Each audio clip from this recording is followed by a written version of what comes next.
Champion back in 2021, and here he is. He's jumped on a new bike for 2024, and he's the leader of the 2024 World Superbike Championship, Toprak. Come and join us on the stage.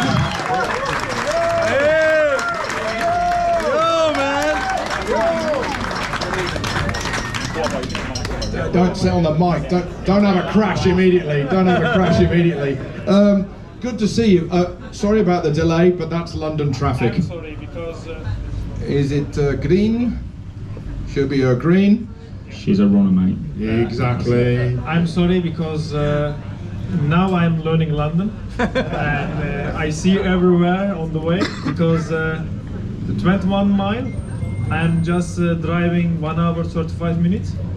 But sorry for the late, and no problem. we are just continue, you know, like before. Like before. Yeah. Good. Thank you for coming. Thank you for coming. Thank you very much. You have a Thank busy. you very much for everyone because yeah, many people's here. First time I see like this, but thank you very much.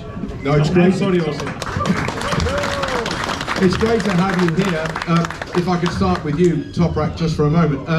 You're leading the championship, 21-point lead in the championship, but only 4 races in. There's a long way to go. Can you do it? Yeah, but I'm really surprised because normally this year I'm just the thinking, you know, just fighting some podium, but we are really early start winning. And especially the Misano for me is a very special race because we did 3 times win, and also the Misano for me is not easy race because Ducati always very strong there, but this year is completely different because BMW also on the straight very strong, and finally we are getting better because still we are not 100%, but still we are learning the bike, and also we are improve the bike. And coming step by step, especially here in Dainese track, for me is you know, my favorite track here. And the last year is we win just 1 race, the Super Bowl race, but this time my dream 3 race win, and like 2021. But we will see. Not easy. Everyone very strong. But this is my dream because this is my favorite track, and I'm just trying to my best like Misano. Has it surprised you how quickly you have got on the BMW so quickly? I mean, it's surprised many people, and I'm sure Guy as well. But you know, normally when I'm signed with BMW, this is really big challenge for me. But everyone say, you know, why you are signing with BMW? Your career is finished, but I'm not believe this. I'm just focused my job, just try to win with BMW because the BMW is, I know, not easy bike, and maybe many years ago the winning, but I'm just believe. But finally everyone understands, and now everyone, you know, support me. This is very good, and we are go step by step for the championship. Because we are getting strong. I'm happy for this. But the first year I'm just thinking, you know, just a learning year. But immediately we are start to winning, especially in Barcelona race. Because the Barcelona for me is a very strong race because the rear tires they destroy, and you need to keep the rear tire. And this is not easy race. But finally we win with BMW there. This is an incredible race for me, incredible weekend, and after I understand, because I'm winning Barcelona, also in the World Championship career for me is the first time winning Barcelona. I say if I'm winning Barcelona, I think the other tracks for me is more easy. Now the Dainese race for me is a favorite track, and after Most, and Most track also my favorite track. Now these 2 tracks. These 2 circuits, you know, my favorite circuit. Now we will see. Smoke them. We will see. You're gonna smoke them. Yeah, it's gonna make for a now. And also I'm, you know, doesn't stop every day working, every day keep the training. Now I'm more than 100% ready this weekend. How impressive is he? I mean, Guy, from your point of view, we're impressed by what you do, but you're impressed by what he does. that bike, I don't know. No one has managed to find the sweet spot for that bike. I mean, it's a big thing, and 81mm ball, light crankshaft, and no one's managed to master it. And then you've got on it, and you've made everyone look stupid. You know what I mean? I just think, the start of the season, I thought, oh yeah, there was little flashes of brilliance there, and I thought, oh yeah, you know what I mean? But not as quick as. You're dominating. I never thought you would do it as quick as you've done it, and I just think now it's going to make for a boring season. Now you're just going to smash. But this is what It's not boring because it's something different, though, isn't it? From my side of things, this is what I love. I love when you've got the best rider on the best bike. That's when you see absolute dominance, and I love that. I love that because it's you know what I mean? So no one else managed to do it, and I just think, where do you go from here? You know what I mean? Okay, quick little bit of housekeeping. We've got some bikes outside. YX 1116, LC23 EGT. Could you just bump them down the road a bit? YX 1116, LC23 EGT, KN72 VXJ.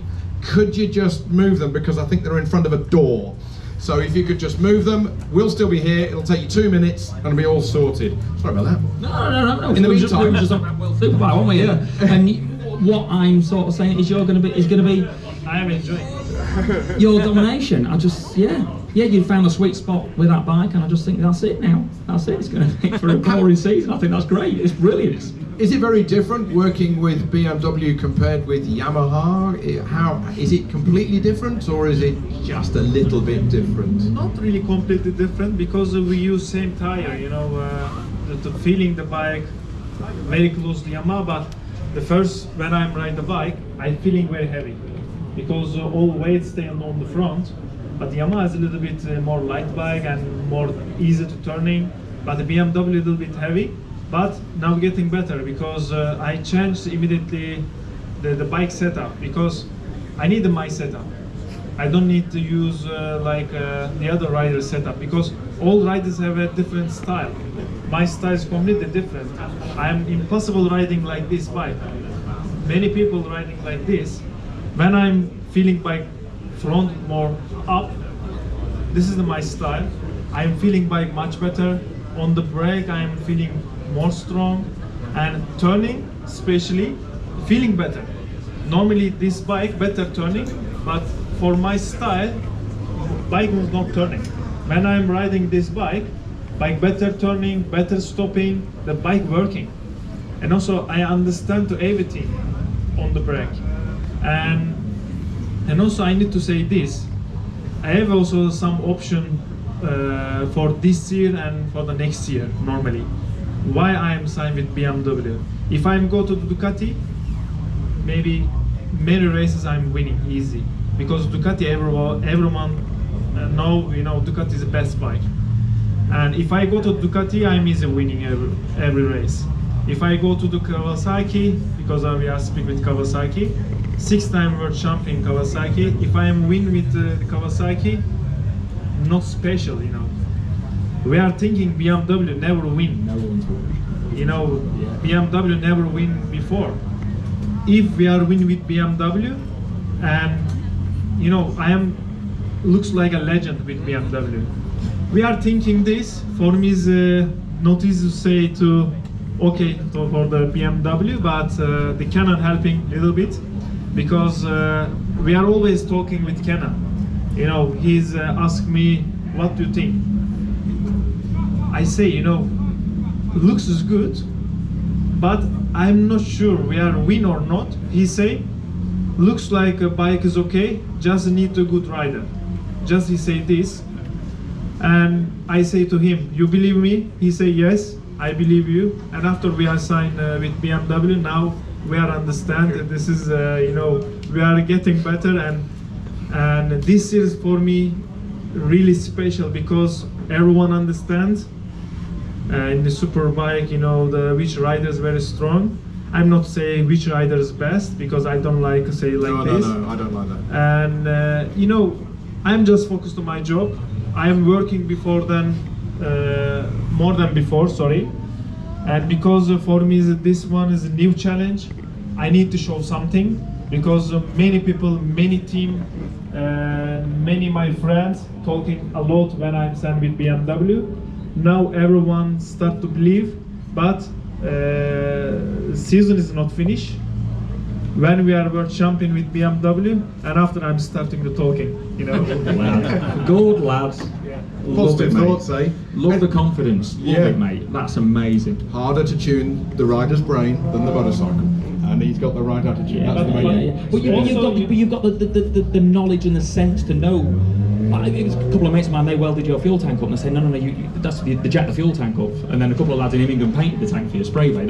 They were saying, oh, this is what Toprak wants. He wants the fuel tank here and we've got to paint it and do this. And I just think for you to have the knowledge to do that, there's not many riders with that. I think that's amazing. Before the ride the bike, I am immediate to change seat position. I put the seat more lower, because I need the feeling in the bike, not up the bike. You know, the Center of GP gravity, bike, yeah, you know, yeah. I ride M1. I'm sitting like this, you know. Yes, on the top This- perch on the bike. Impossible riding like this the bike, because on the brake, I am feeling a lot like this. It looks like Over the handlebars. already, you know, stopping. But when I'm feeling in the bike, I'm feeling everything. It's easy to riding because I understand everything. The front, you know, sometimes the locking, I understand, you know, under control everything. I'm immediate to change the BMW, the seat position. I feeling bike. I say, you know, especially on the Portimao, I did first lap. I come to on the straight. I say I'm immediately smiling because I'm feeling power. You know, last corner exit. And the last year, you know, I lost the last corner. Yeah, You know, yeah. the R1 is not easy to acceleration, but BMW is completely different. Just a problem, full lean, less grip, but we are still trying to improve. Guy, Play. Guy, Go on, boss. Go just on. catch on with I'm you. just blown away. I'm blown I know, away. but I don't want I say again, you know, now I'm really strong, looks like, but I think everything is here because the new challenge, I'm start to winning, I'm keep working, the team is keep working, everyone very happy, everyone very positive, everyone easy to working, you know, everyone happy. Now also my head, you know, more relaxed, and I'm just focused on my job. I think everything is changing here. Are you in a better position now than in your head in 2021 when you won championship? When you won the championship? 2021, if I'm feeling some stress, I'm not world champion because you know my last race I'm almost crashed. This is not a stress. After you know, when I go white outside the track, when I'm come back again, I need to just second position, but I'm just focused to win. Last 2 laps I did the lap record. I need just second position, but you know I'm just focused the first position. You know I'm never stop. If you ride like this, you know you are not feeling the stress. And I remember 2021 in the last race, Wednesday. I am on the bed. I'm just thinking, you know, if I am this weekend the world champion, I make maybe stop here, you know, the burnout. Celebration, I'm yeah. just thinking this. I'm sleep 4 o'clock in the night. And after I say, I'm never thinking, just riding the bike, day by day. And I'm not thinking the world championship, you know, just the riding and try to enjoy. And I'm riding more relaxed. This is not easy, but if you are control your head, I think everything is more come easy, you know. Anyway, Guy, how are you? Opinion.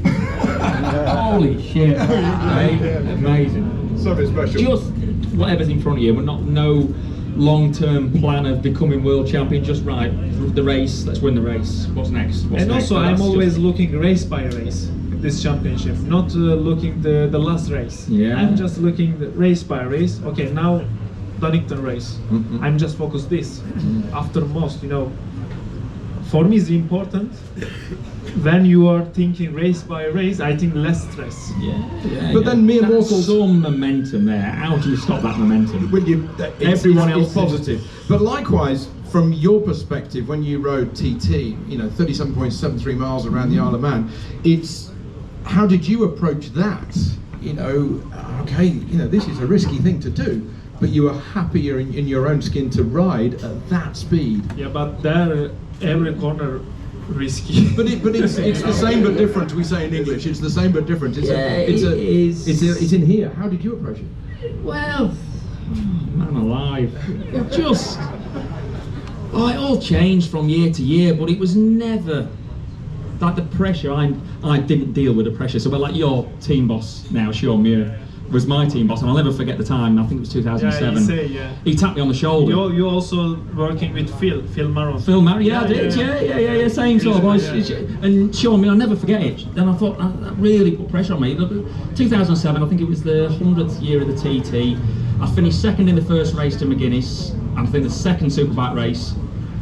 Like when we was quicker in practice and everything was going grand, and then this was like the last race, my last chance to get a win on the 100th year of the TT, and Sean tapped me on the shoulder just before we set off and said, "Biggest race of your life, this boy." Thanks very much. For that. You know what I mean? Which I suppose might have been, but shit, that sort of put the pressure on me, and I've never dealt with. I sort of dealt with everything since then, just just take it every lap as it comes, and just take it as it comes with no pressure really, and I've got to enjoy it.